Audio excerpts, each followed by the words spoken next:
قصاص یعنی بدلے کا قانون۔ پاکستان کے قانونی نظام میں یہ اصول جسمانی جرائم سے نمٹنے کے لیے ایک بہت ہی اہم بنیاد فراہم کرتا ہے۔ تو قانون اس کی تعریف کیسے کرتا ہے؟ پاکستان پینل کوڈ کا سیکشن 299 کے کہتا ہے کہ قصاص کا مطلب ہے مجرم کو بالکل ویسی ہی چوٹ پہنچانا جیسی اس نے متاثرہ شخص کو پہنچائی تھی، اور اگر جرم قتل عمد کا ہو تو سزا پھر جان کے بدلے جان ہوتی ہے۔ آسان لفظوں میں کہیں تو یہ وہی اصول ہے، آنکھ کے بدلے آنکھ۔ اچھا، اس قانون کی بنیاد کہاں ہے؟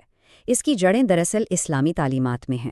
قرآن کی سورۃ البقرہ آیت 178 میں یہ واضح طور پر کہا گیا ہے، اے ایمان والو، تم پر مقتولوں کا قصاص لینا فرض کیا گیا ہے۔ تو قصاص کا اطلاق کن جرائم پر ہوتا ہے؟ بنیادی طور پر انسانی جسم کے خلاف دو قسم کے جرائم پر، ایک ہے قتل اور دوسرا ہے جسمانی چوٹ۔ تو یہ قانون عمل میں کیسے آتا ہے؟ دیکھیں، قتل عمد یعنی جب جان بوجھ کر قتل کیا جائے تو اس میں قصاص کا مطلب ہے سزائے موت، اور اسے ایک سرکاری اہلکار نافذ کرتا ہے۔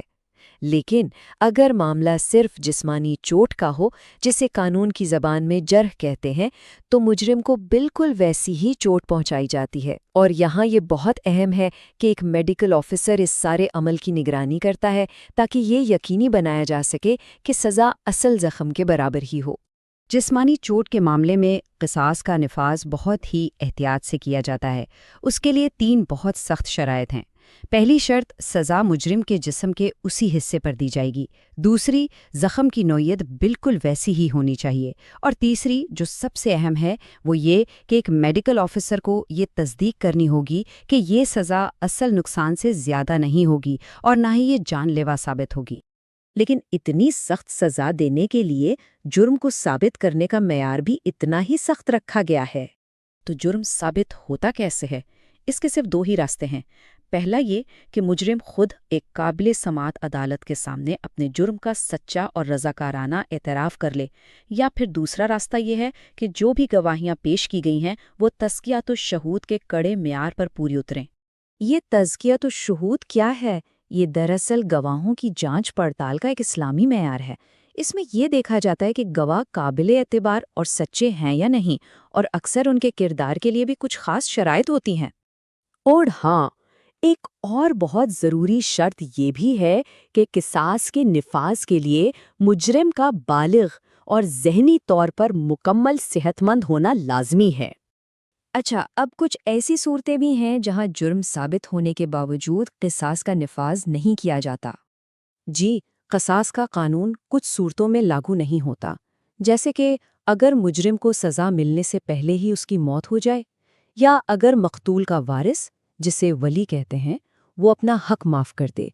اسی طرح اگر دونوں فریق آپس میں معاوضے یعنی دیت پہ سمجھوتا کر لیں، یا اگر مجرم مقتول کا باپ یا دادا ہو تو بھی قصاص کی سزا نہیں دی جاتی۔ تو اب یہاں ایک سوال یہ پیدا ہوتا ہے کہ اگر ثبوت قصاص کے سخت معیار پر پورے نہ اتریں تو پھر کیا ہوتا ہے؟ ایسی صورتحال میں عدالت تعزیر کی سزا دے سکتی ہے۔ یہ ریاست کی ثوابدید پر دی جانے والی سزا ہے جس میں قید یا جرمانہ شامل ہو سکتا ہے۔ قصاص کا شاید سب سے منفرد پہلو یہ ہے کہ یہ ریاست کا نہیں بلکہ ایک فرد کا حق ہے، یعنی اس کا اختیار ریاست کے بجائے سیدھا مقتول کے وارث کے ہاتھ میں ہوتا ہے۔ مقتول کا جو قانونی وارث ہے، جسے ولی کہا جاتا ہے، وہ اس معاملے میں فیصلہ کن کردار ادا کرتا ہے۔ اس کے پاس 3 بنیادی اختیار ہوتے ہیں۔ پہلا، وہ قصاص کا مطالبہ کر سکتا ہے۔ دوسرا، وہ مجرم کو معاف کر سکتا ہے، جسے عفو کہتے ہیں۔ یا تیسرا، وہ معاوضہ یعنی دیت لے کر سمجھوتا کر سکتا ہے۔ ان 2 آپشنز میں فرق سمجھنا ضروری ہے۔ عفو کا مطلب ہے مکمل طور پر معاف کر دینا، بغیر کسی قسم کے مالی لین دین کے۔ یہ رحم دلی کا ایک عمل ہے، جبکہ دیت ایک باقاعدہ قانونی سمجھوتا ہے جس میں مقتول کا خاندان خون بہا یا کوئی اور جائیداد قبول کر کے قصاص کا حق چھوڑ دیتا ہے۔ تو خلاصہ یہ ہے کہ قصاص بدلے کا ایک ایسا حق ہے جس کی چابی ریاست کے ہاتھ میں نہیں بلکہ سیدھا مقتول کے وارث کے ہاتھ میں ہے۔ یہ انصاف کا ایک بہت ہی نجی اور ذاتی تصور ہے۔